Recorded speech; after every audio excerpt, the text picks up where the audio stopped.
বিজয়ীরা ভিন্ন কিছু করে না, তারা কোনো কিছুকে ভিন্নভাবে করে।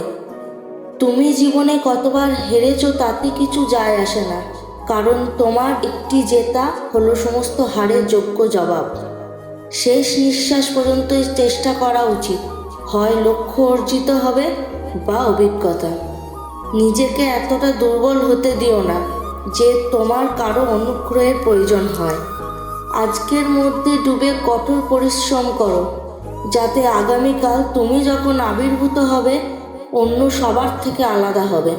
কিছু করার ইচ্ছা তোমার মধ্যে অনুপ্রেরণা নিয়ে আসে। নিজের ইতিহাস লেখার জন্য কলম নয়, সাহসের প্রয়োজন। নীরবে পরিশ্রম করো, তোমার সাফল্য শোরগোল করবে। পরিশ্রমের চাবি দিয়ে সফলতার তালা খোলে।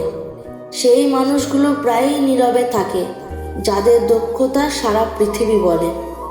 জেতার আসল মজা তো তখনই যখন সবাই তোমার হারের অপেক্ষায় থাকে। সেরা খোঁজো, নদী পেলে সাগরে খোঁজো। পাথরে আঘাত করলে কাঁচ ভেঙে যায়, এমন কাজ খুঁজে বের করো যার আঘাতে পাথর ভেঙে যায়। সর্বদা একটি ইতিবাচক চিন্তা দিয়ে নতুন দিন শুরু করো। জীবনের প্রতিকূলতা থেকে পালানো সহজ, জীবনের প্রতিটি ক্ষেত্রেই পরীক্ষা আছে।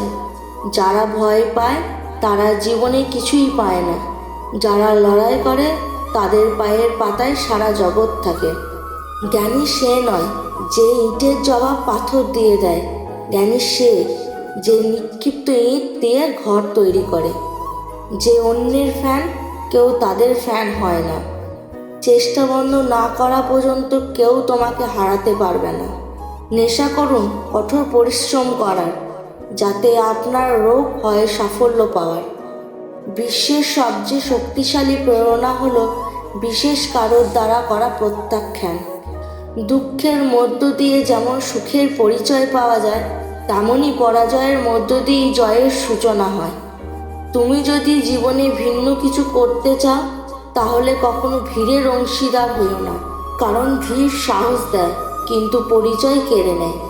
সাফল্যের সবচেয়ে বিশেষ বিষয় কি জানো? এটি তাদের প্রতি আকৃষ্ট হয় যারা কঠোর পরিশ্রম করে। যারা অপেক্ষা করে তারা ততটা পায় যতটা অন্যরা চেষ্টা না করে চলে যায়। তুমি যদি ব্যর্থতার দিকে মনোযোগ না দাও, তবে তুমি কখনোই সফলতা পাবে না। যে জিনিসগুলি তোমাকে চ্যালেঞ্জ করে সেগুলি তোমাকে চেঞ্জ করে। কখনো সংগ্রামকে ভয় করা উচিত নয়, কারণ এটি একটি গল্প যা সফল হওয়ার পরে সবাইকে বলতে হবে। সাফল্যের ফসল এমনি এমনি গজায় না, পরিশ্রমের ঘাম দিয়ে চেষ্টার বীজকে জল দিতে হয়। তুমি তোমার গন্তব্য থেকে ততক্ষণ দূরে থাকবে যতক্ষণ না তার জন্য প্রথম পদক্ষেপ নেবে। বৃষ্টির ফোঁটা ছোট, কিন্তু তাদের অবিরাম বৃষ্টি নদীর বড় বড় স্রোত হয়ে যায়। তেমনি আমাদের ক্ষুদ্র প্রচেষ্টাও জীবনে বড় বড় পরিবর্তন আনতে পারে।